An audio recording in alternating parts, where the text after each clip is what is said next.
Salut les amoureux du ballon rond, j'espère que vous allez bien. Ce soir, c'est la Ligue des Champions qui fait son grand retour à l'Orange Vélodrome et après 3 ans d'absence, les supporters marseillais comptent bien mettre le feu dans le stade et embraser leur étoile comme le placard d'équipe ce mardi matin. Sur le terrain, l'OM va devoir répondre présent face à l'Ajax Amsterdam, une équipe plus qu'abordable sur le papier. Si le club néerlandais a 3 étoiles de plus sur le maillot que le club phocéen, les heures de gloire de l'Ajax semblent encore plus lointaines que celles de l'OM. Surtout que les hommes de Roberto De Zerbi sont sur une très belle série après la victoire face au Paris Saint-Germain et face à Strasbourg. La confirmation est attendue ce soir avec un premier succès en Ligue des Champions comme l'espère la Marseillaise. Pour la Provence, il est l'heure de laver le passé et d'enfin avancer. Après une défaite frustrante face à Madrid, l'OM veut lancer sa campagne européenne et comptera sur l'aguerri Aguerd comme le décrit l'équipe. Dans le brouillard de West Ham, relancé par la Real Sociedad, le défenseur marocain de 29 ans est revenu à Marseille pour s'épanouir et il le fait plutôt bien depuis son arrivée. Aguerd devrait former la charnière centrale avec Benjamin Pavard puisque Balerdi est incertain. En tout cas, à l'OM, le peuple marseillais y croit. Comme l'affirme Eric Dimeco dans la Provence, l'effectif est plus fort que l'an dernier. Une qualification pour les barrages de la Ligue des Champions est donc le minimum attendu. Début de réponse ce soir. En Italie, on se réjouit du retour de Lautaro Martinez qui retrouve la Ligue des Champions ce soir. Après avoir manqué les débuts européens de l'Inter en raison de douleurs dorsales, l'heure du taureau a sonné comme l'annonce le Corriere dello Sport sur sa une. Le Slavia Prague n'a qu'à bien se tenir, l'Argentin est revanchard. Il faut dire qu'on avait quitté l'attaquant interiste assommé après l'humiliation en finale 5-0 face au PSG la saison dernière. Ce dernier veut oublier cet épisode douloureux et replonger dans une nouvelle saison. Lautaro Martinez voudra reproduire les mêmes performances que l'an dernier, lui qui a inscrit 9 buts lors de la dernière campagne européenne. Au pays, on évoque aussi le clash entre Antonio Conte et Kevin De Bruyne. Sorti énervé lors du choc face à Milan, le Belge a découvert à qui il avait affaire lorsque Conte l'a recadré publiquement en conférence de presse. Le Corriere dello Sport rapporte toutefois que les tensions sont désormais apaisées. Une réunion a eu lieu à l'entraînement et Antonio Conte a abordé et résolu très rapidement l'épisode de son remplacement à San Siro avec le joueur lui-même et le reste de l'équipe. En groupe, sans drame, sans conséquence, mais avec la fermeté d'affirmer des règles sacrées, c'est l'équipe qui compte, pas les individualités. Du côté de Milan, le succès face au champion en titre a confirmé une chose, le recrutement d'Adrien Rabiot est une bénédiction. Associé au doyen Luka Modric, le français a régné en maître au milieu de terrain. Et après avoir maté Naples, Rabiot a promis l'enfer à son ex, la Juventus, une sortie qui fait encore les gros titres de la presse italienne.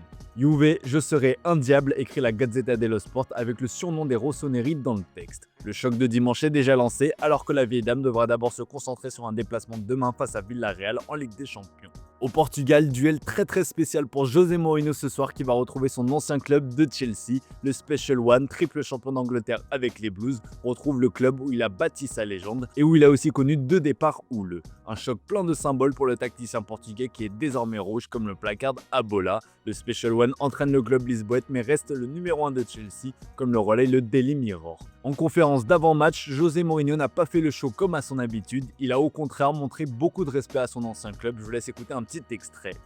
I will always be a Blue.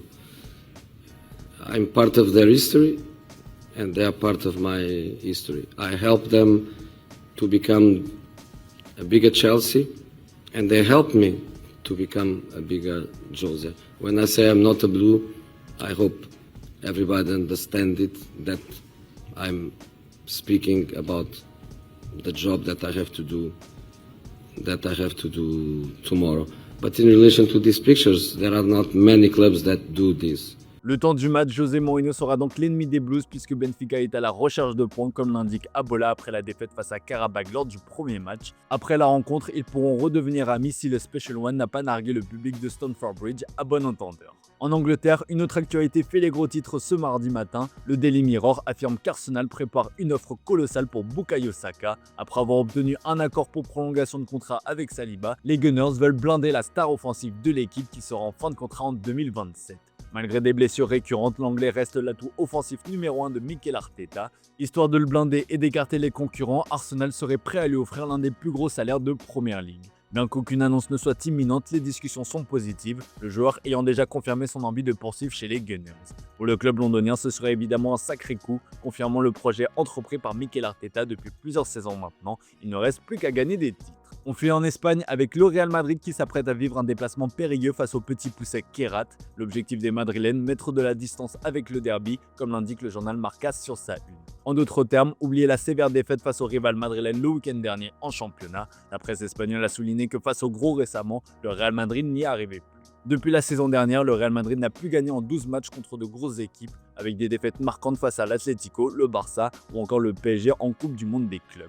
Face au petit poussé qui rate, le Real Madrid n'aura donc pas le droit à l'erreur. L'excuse des plus de 10 heures de vol ne suffiront pas. Les joueurs qui joueront seront sous pression, prévient le journal AS. Jude Bellingham est pressenti pour être titulaire. L'Anglais reprend doucement mais sûrement sa place dans le groupe. De son côté, Federico Valverde devrait quant à lui être aligné à droite puisque Trent Alexander-Arnold est toujours blessé et Carvajal suspendu après son rouge face à l'OM.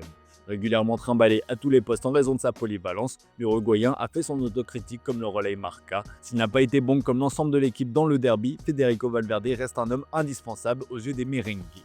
On termine ce tour de la presse sportive en Catalogne avec une interview exclusive de Deco ce matin dans le Mundo Deportivo. Le directeur sportif s'est félicité du retour du Barça au premier plan à tout point de vue. Le club blaugrana est redevenu compétitif et surtout recommence à attirer.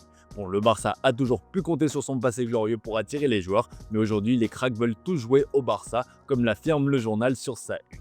Une déclaration sous la forme de pique contre Nico Williams, et oui, vous le savez, c'était l'un des feuilletons de l'été dernier, avant finalement une prolongation du joueur avec Bilbao.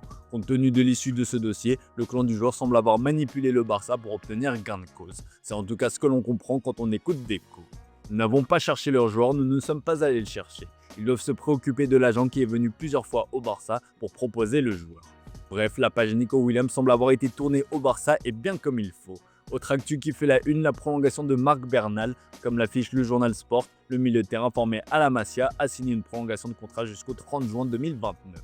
Une sacrée joie pour le milieu de terrain qui s'était gravement blessé la saison dernière. C'est surtout un geste fort de la part du Barça envers celui qui est présenté comme le nouveau Busquets. L'autre bonne nouvelle, c'est évidemment le retour de Lamine Yamal comme relayé dans la presse espagnole. Dans une semaine marquée par une cascade de blessures, le Barça a enregistré le retour de son joyau Lamine Yamal.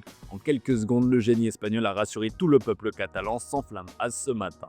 L'optimisme est désormais de mise avant le choc face au PSG en Ligue des Champions. En plus, le génie espagnol a hâte d'en découdre avec le club parisien avec au programme une double vengeance. L'élimination en quart de finale en 2024 reste en travers la gorge des Catalans, mais aussi la défaite de Lamine Yamal face à Dembélé au Ballon d'Or. Au vu de sa prestation face à la Real Sociedad ce week-end, Yamal semble être désormais passé à autre chose, tout comme les supporters catalans qui ne regrettent pas Dembélé malgré 5 années passées sous le maillot des coulées comme le constate le Parisien.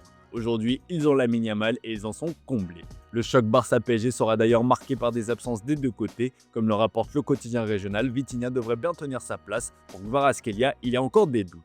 Voilà les amis, c'est tout pour ce matin, merci pour votre fidélité, très belle journée à vous. Comme d'hab, on se retrouve en fin d'après-midi pour le traditionnel JT Foot Mercato.